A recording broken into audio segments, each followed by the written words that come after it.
तो सबसे पहले बात जेपी नड्डा की नई टीम की, जहां मध्य प्रदेश छत्तीसगढ़ के तीन नेताओं को जगह दी गई है और मध्य प्रदेश से कैलाश विजयवर्गीय को राष्ट्रीय महामंत्री बनाया गया है। तो वहीं सौदान सिंह को राष्ट्रीय उपाध्यक्ष जबकि ओम प्रकाश धुर्वे को राष्ट्रीय सचिव बनाया गया है। इसी तरह छत्तीसगढ़ से डॉक्टर रमन सिंह को राष्ट्रीय उपाध्यक्ष पद पर बरकरार रखा गया है, तो जबकि सरोज पांडे को राष्ट्रीय उपाध्यक्ष और लता उसेंडी को राष्ट्रीय उपाध्यक्ष बनाया गया है। तो बड़ी जानकारी से आप सभी को रूबरू करा रहे हैं, जहां आपको बताते चले कि जहां छत्तीसगढ़ में डॉक्टर रमन सिंह को एक बार फिर से राष्ट्रीय उपाध्यक्ष की जिम्मेदारी पर बरकरार रखा गया है, तो इनके अलावा इस बार सरोज पांडे और साथ ही साथ लता उसेंडी को भी जिम्मेदारी दी गई है राष्ट्रीय उपाध्यक्ष की। तो वहीं अगर मध्य प्रदेश की बात की जाए तो मध्य प्रदेश में कैलाश विजयवर्गीय के साथ साथ दो और बड़े नेता शामिल हैं, जिनको बड़ी जिम्मेदारी दी गई है और इन्हीं के दम पर चुनाव की आगे की रणनीति मध्य प्रदेश छत्तीसगढ़ में तैयार होगी। हालांकि अब आने वाले समय में और क्या क्या बदलाव हो सकते हैं, ये बड़ा सवाल है। और ज्यादा जानकारी के लिए रुक करेंगे हमारे सहयोगी अंकुश की ओर। अंकुश, तमाम बदलाव देखने को मिल रहे हैं। राष्ट्रीय उपाध्यक्ष की जिम्मेदारी लगातार डॉक्टर रमन सिंह को मिली हुई है, बरकरार है, यानी कि भरोसा बरकरार है।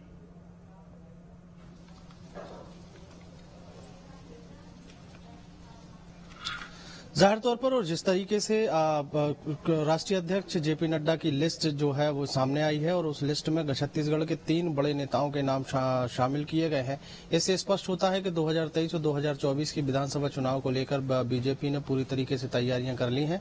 और वर्तमान की अगर बात करें तो भारतीय जनता पार्टी के पूर्व मुख्यमंत्री और राष्ट्रीय उपाध्यक्ष डॉक्टर रमन सिंह को एक बार फिर से राष्ट्रीय उपाध्यक्ष की जिम्मेदारी दी गई है। इसके अलावा छत्तीसगढ़ के 2 और बड़े कद्दावर महिला नेत्री जो हैं, जैसे सांसद सरोज पांडे और पूर्व मंत्री लता उसेंडी को भी राष्ट्रीय उपाध्यक्ष की जिम्मेदारी दी गई है। स्पष्ट तौर पर जिस तरीके से 2023 का विधानसभा चुनाव नजदीक है, उसमें महिला वोटरों को साधने के लिए और महिला कार्यकर्ताओं में जोश भरने के लिए बड़ा कदम माना जा सकता है। और जिस तरीके से सांसद सरोज पांडे को राष्ट्रीय उपाध्यक्ष बनाया गया और लता उसेंडी को राष्ट्रीय उपाध्यक्ष बनाया गया, उससे स्पष्ट है कि 2024 के लोकसभा चुनाव में इनको देश भर में भी काम पर भेजा जाएगा। देश भर के में चुनाव प्रचार प्रसार का काम करते हुए ये दोनों ही बड़ी महिला नेत्री नजर आएंगी। और पूर्व मुख्यमंत्री डॉक्टर रमन सिंह जो है पहले से ही राष्ट्रीय उपाध्यक्ष रहे और एक बार फिर से उन्हें इस जिम्मेदारी से नवाजा गया है, तो इसका मतलब साफ है कि छत्तीसगढ़ में बड़े नेताओं के कद के तौर पर अगर देखा जाए तो डॉक्टर रमन सिंह जो है अभी भी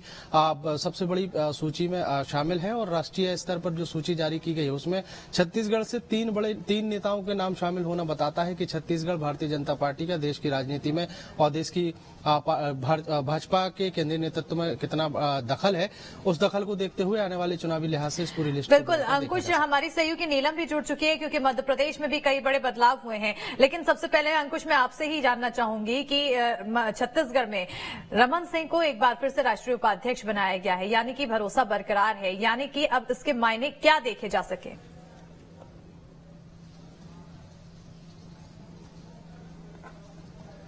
देखिए, 2 प्रकार के मायने देखे जा सकते हैं। जिस तरीके से छत्तीसगढ़ की राजनीति में लगातार नाम चल रहा है कि आने वाले चुनाव में छत्तीसगढ़ के मुख्यमंत्री भूपेश बघेल वर्सेस जो प्रधानमंत्री नरेंद्र मोदी हैं उनके नाम पर चुनाव होने जा रहा है। मतलब चेहरों को लेकर अगर जिस तरीके से राजनीति उठी थी या चेहरों को लेकर जो कयास लगाए जा रहे थे, उसमें कहीं न कहीं ये स्पष्ट नहीं हो पाया है कि भारतीय जनता पार्टी छत्तीसगढ़ में किस चेहरे के आधार पर चुनाव लड़ेगी।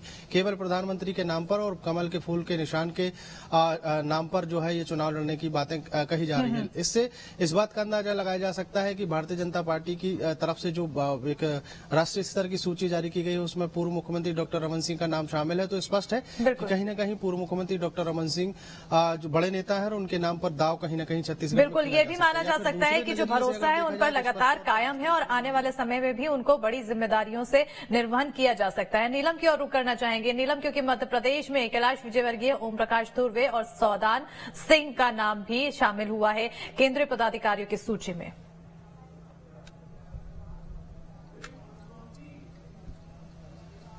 जी, जाहिर तौर पर देखिए, मध्य प्रदेश से 3 नामों को शामिल किया गया है संगठन में बदलाव के तौर पर। कैलाश विजयवर्गीय पर एक बार फिर से जो है पार्टी ने अपना भरोसा जताते हुए उन्हें राष्ट्रीय महामंत्री का जो है पद दे दिया है, जिम्मेदारी दे दी गई है। एमपी में बड़ा चेहरा माने जाते हैं कैलाश विजयवर्गीय, और लगातार उनकी जिम्मेदारियां जो है हम देखते हैं कि उसमें बदलाव होता रहता है। बंगाल में भी जब चुनाव था तो उन्हें कलकत्ता में चुनाव प्रभारी बना करके भेजा गया था, और ऐसे में मध्य प्रदेश में भी चुनावी साल में लगातार ये अनुमान जताया जा रहा था कि कैलाश विजयवर्गीय को फिर से कोई बड़ी जिम्मेदारी दी जा सकती है। इंदौर में जो होने वाला कार्यकर्ता सम्मेलन, उसमें भी जो है पूरी भूमिका कैलाश विजयवर्गीय की बड़ी रही है। ऐसे में एक बार फिर से संगठन ने उन पर भरोसा जताया और उन्हें राष्ट्रीय महामंत्री का जो है पद दिया गया है। वहीं अगर हम देखें सौदान सिंह, तो सौदान सिंह विदिशा से आते हैं और संघ के खासे करीबी माने जाते हैं। ऐसे में उन्हें भी एक बड़ी जिम्मेदारी दी गई है। इसके अलावा ओम प्रकाश धुर्वे, जो कि आदिवासी क्षेत्र से आते हैं, आदिवासी चेहरा माने जाते हैं, और लगातार हम ये भी देख रहे हैं कि मध्य प्रदेश में जिस तरह से आदिवासियों को, जनजातियों को साधने की कोशिश की जा रही है, तो ऐसे में आदिवासी क्षेत्र से आने वाले, आदिवासी तबके से आने वाले एक चेहरे को बड़ी जिम्मेदारी। बिल्कुल नीलम, आपको रोक रही हूँ। पूर्व मंत्री केदार कश्यप हमारे साथ जुड़ चुके हैं। केदार जी, बहुत बहुत स्वागत है आपका न्यूज स्टेट पर हमारे साथ जुड़ने के लिए, अपना समय निकालने के लिए। लेकिन जेपी नड्डा ने अपनी टीम में कई बड़े बदलाव किए हैं, इसको किस तरह से देखा जाए? तैयारी कितनी ज्यादा तेज? देखिए, भारतीय जनता पार्टी एक लोकतांत्रिक पार्टी है और लगातार हर वर्ग को अपने उसमें रखती है, और निश्चित तौर पे बस्तर क्षेत्र से जो प्रतिनिधित्व मिला है, हम उसके लिए अपने राष्ट्रीय अध्यक्ष माननीय श्री जगत प्रकाश नड्डा जी को धन्यवाद ज्ञापित करते हैं। और आदिवासी समाज से हैं, और उसके अलावा 3 उपाध्यक्ष हमारे छत्तीसगढ़ से बनाए गए हैं। ये हमारे छत्तीसगढ़ के लिए गौरव का विषय है, और भारतीय जनता पार्टी को इतनी महत्ता छत्तीसगढ़ को मिली है, और आगे पहले भी मिली थी और आज भी मिली है और आगे भी मिलेगी, ऐसी हमको उम्मीद है। बिल्कुल केदार जी, क्योंकि रमन सिंह को राष्ट्रीय उपाध्यक्ष एक बार फिर से बनाया गया है, दूसरी बार जिम्मेदारी दी गई है, यानी कि भरोसा और भी ज्यादा मजबूत होता जा रहा है बीजेपी को। बिल्कुल, डॉक्टर रमन सिंह जी ने राष्ट्रीय उपाध्यक्ष के नाते या प्रदेश के मुख्यमंत्री के नाते हर क्षेत्र में अपने आप को साबित किया है, और उन्होंने जो अपने संगठन के क्षेत्र में जिस तरीके से अपने आप को तपाया है और संगठन को खड़ा करने में अपनी महत्वपूर्ण भूमिका निभाई है, और उसके चलते उन्हें फिर से राष्ट्रीय उपाध्यक्ष बनाया गया है, और निश्चित तौर से हम सबके लिए हर्ष का विषय है, गौरव का भी। बिल्कुल सर, क्योंकि जिन लोगों को सूची में शामिल किया गया है, जिन जिन नामों को सूची में शामिल किया गया है, अगर जातिगत आधार पर देखा जाए तो कौन सी जाति विशेष यहाँ पर सबसे ज्यादा फोकस दिखाई दे रहा है? देखिए, भारतीय जनता पार्टी जाति के आधार पर चलने वाली पार्टी नहीं है, राष्ट्रीयता के आधार पर चलने वाली पार्टी है, और राष्ट्रीयता पहले महत्व रखती है।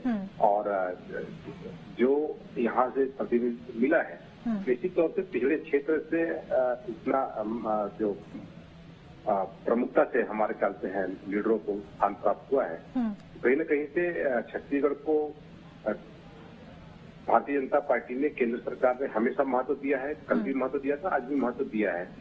लेकिन मतलब कांग्रेस ने कभी भी छत्तीसगढ़ को महत्व नहीं दिया, छत्तीसगढ़ की लगातार उपेक्षा की, और अभी दिखाने के लिए अपने आप को ये कहता है कि हम छत्तीसगढ़ के सही हुए हैं। लेकिन छत्तीसगढ़ का राज्य का निर्माण करने की बात हो, छत्तीसगढ़ को उचित स्थान देने की बात हो, ये भारतीय जनता पार्टी की है। बिल्कुल, कुल मिलाकर अब बीजेपी पूरी तरह से एक्टिव हो चुकी है, और आने वाले समय में और भी बदलाव के हम अंदेशे लगा सकते हैं केदार जी।